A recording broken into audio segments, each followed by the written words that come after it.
Dear students, welcome to DSCJ's Home Classes, a digital initiative by Director School Education, Jammu.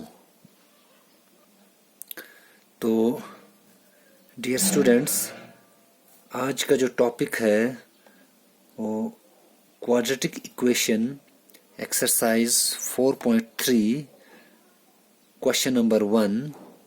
इसमें हम पढ़ेंगे कि जो method of completing the square जो है या कंप्लीटिंग द स्क्वायर मेथड जो है उसको हम कैसे अप्लाई करेंगे to find the value of x की वैल्यू को ढूंढने के लिए जैसे हम कई सारे मेथड्स का इस्तेमाल करते हैं।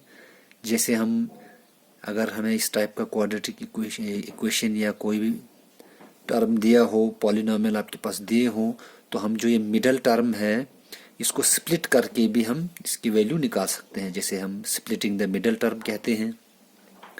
लेकिन इस एक्सरसाइज में आप सबसे पहले हम पढ़ेंगे कंप्लीटिंग द स्क्वायर मेथड। तो सबसे पहले हमें इसमें आप सब जानते हैं कि जो जनरल क्वाड्रेटिक इक्वेशन है वो क्या है, a x square plus b x plus c equal to 0।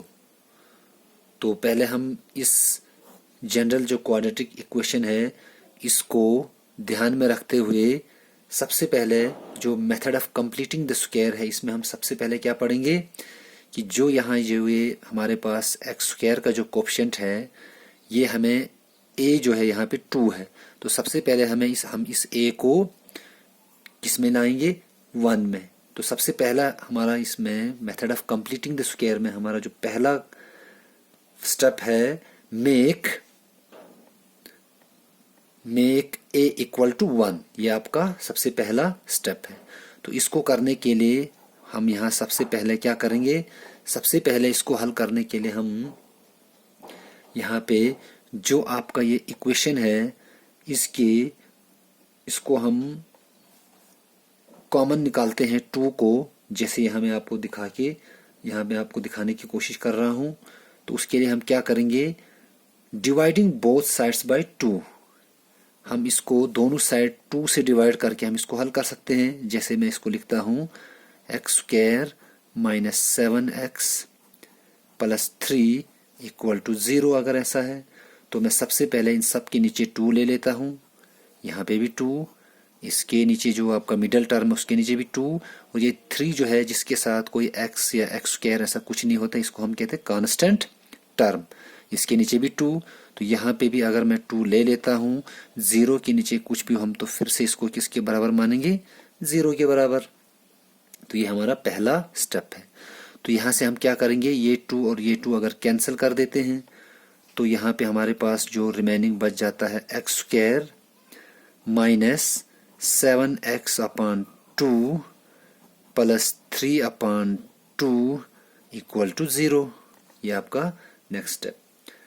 अब इसके बाद हम यहाँ पे क्या करते हैं, यहाँ पे जो फर्स्ट रूल जैसे मैं आपको ये दिखा रहा हूँ मेक ए इक्वल टू 0। दूसरा स्टेप हमारे पास यहाँ इसमें आ जाता है add and subtract b by 2 square. हमें b बाई 2 का स्क्वायर से ऐड भी करना है और सब्ट्रैक्ट भी करना है, मतलब उसको जोड़ना भी है और माइनस भी करना है। ये आपका दूसरा स्टेप है। तो वही मैं यहाँ पे करने जा रहा हूँ आपके सामने। अब मैं यहाँ लिखता हूँ एक्स स्क्वायर हमारे पास वैसे ही है माइनस 7x अपॉन 2, ये भी ऐसे ही है। अब देखो हमारे पास जो ये b जो है हमारे पास ये a है तो ये b है, जैसे ये a पार्ट है ये आपका b है। इसमें जो b हमारे पास वो है माइनस 7 अपॉन 2, तो हम यहाँ पे वही करेंगे माइनस 7 अपॉन 2 इसका स्क्वायर लिखेंगे, और दूसरे में जो हमारे पास एक में हमने प्लस लिखा, दूसरे में हम क्या करेंगे माइनस, ये वाला 7 अपॉन 2, ये माइनस 7 अपॉन 2 इसका भी स्क्वायर इक्वल टू नहीं, सॉरी, यहाँ पे हमारे पास अभी प्लस 3 अपॉन 2 भी रह गया, तो इक्वल टू हमारे पास 0, इक्वल टू हमारे पास 0। ये प्लस है, इसका आपने थोड़ा सा ध्यान रखना है। उसके बाद अब यहाँ देखो, इसमें आप अच्छे से देख सकते हैं, ये वाला पोर्शन हमारे पास है, ये एक्स का स्क्वायर, ये फर्स्ट टर्म, ये आपका मिडल टर्म, ये आपका जो तीसरा है। यहाँ पे हमें यहाँ से क्लियर पता चल जाता है, ये आपके पास है एक्स स्क्वायर माइनस ये आपका 7 अपान, सॉरी इसका स्क्वायर लिखना था मुझे, 4, क्योंकि 2 2 ज़ार 4, यहाँ पे भी 2 2 ज़ार 4, 2 का स्क्वायर जो हमें 4 के बराबर है, तो 7 अपान 4 मैं ले लेता हूँ। इसका मैं लिखूंगा होल स्क्वायर, क्योंकि आप सब जानते हैं ये a माइनस बी का होल स्क्वायर जो फार्मूला है, यहाँ पे एक प्रॉपर्टी हम इसको यूज कर सकते हैं। अगर आप सिंपल तरीके से समझना चाहते हैं तो यहाँ से हम क्या करते हैं, इस स्क्वायर को हटा के x को यहाँ से ले लेते हैं, यहाँ से 7 अपान 4 को ले लेते हैं, और इसको छोड़ के इसका जो माइनस है नेगेटिव साइन को हम यहाँ ले लेते हैं। अगर पॉजिटिव प्लस होगा तो पॉजिटिव साइन ले लेंगे, माइनस होगा तो नेगेटिव साइन हम यहाँ पे ले लेते हैं। इसका आप सब जानते हैं, 7 स्क्वायर मीन्स 49, 4 का square means 16, minus 3 upon 2 equal to 0। फिर से जब हम आगे बढ़ेंगे, ये वाला स्टेप आपका 7x माइनस 7 अपान 4, इसका स्क्वायर जो है वैसे ही रहेगा, माइनस 16 और 2 का जब हम इनका एलसीएम जब निकालेंगे तो ये आ जाएगा 16, तो 16 1 ज़ा 16, तो 49 का 41 9, माइनस 8 2 ज़ा 16 अगर आते हैं तो 8 3 ज़ा 24 भी कर सकते हैं, इक्वल टू 0। फिर से आगे नेक्स्ट स्टेप में जब हम जाएंगे, इसको वैसे रखेंगे।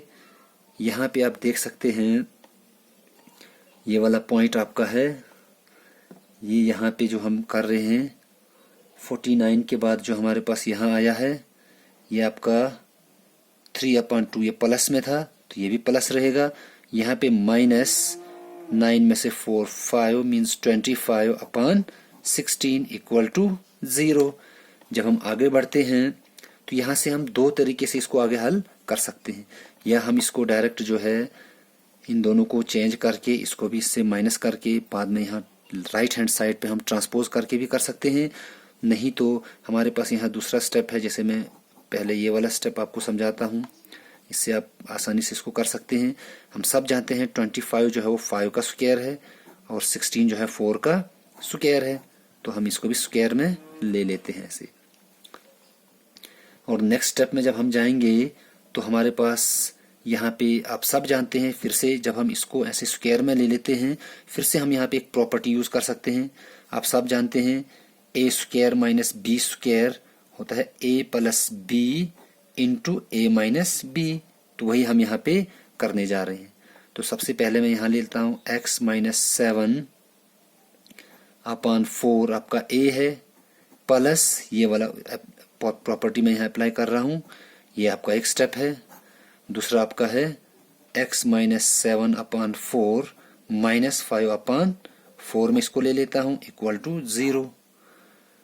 उसके बाद जब मैं नेक्स्ट स्टेप में आगे बढ़ूँ तो मैं इसको अलग अलग कर देता हूँ। जैसे मेरे पास ये x माइनस 7 प्लस 5 अपान 4, तो यहाँ से भी वैसे x minus 7 minus 5 upon 4 equal to 0। फिर से आगे चलते हैं, x माइनस यहाँ आ गया 7 माइनस 5 हो गया 2 अपान 4, यहाँ पे मेरे पास है x minus 12 upon 4 equal to 0। तो यहाँ तक आप समझ गए होंगे। नेक्स्ट हम आगे बढ़ते हैं। अब हम इसको थोड़ा सा अलग कर देते हैं, जैसे ये अब इसको सिंपल कर सकते हैं, 4 3 ज़ा 12 भी कर सकते हैं। तो जब हम इसको आगे बढ़ते हैं तो x माइनस 1/2 इक्वल टू 0, एक x माइनस 3 इक्वल टू 0 कर सकते हैं आप। अब नेक्स्ट स्टेप में हम इसको ऐसा करते हैं, जब इसको अब आगे बढ़ते हैं तो हमारे पास है x इक्वल टू 1/2 और दूसरा है x इक्वल टू, जब हम इसको यहाँ से लेते हैं, ये वाला पॉइंट आपका है, ये 3 जब वहाँ ट्रांसपोज हो जाएगा राइट हैंड साइड पे तो -3 जो है वो आपका 3 आ जाएगा। तो इस तरीके से आपका ये एक वैल्यू x का ये है, दूसरा ये है, तो ये आपका आंसर आ जाएगा।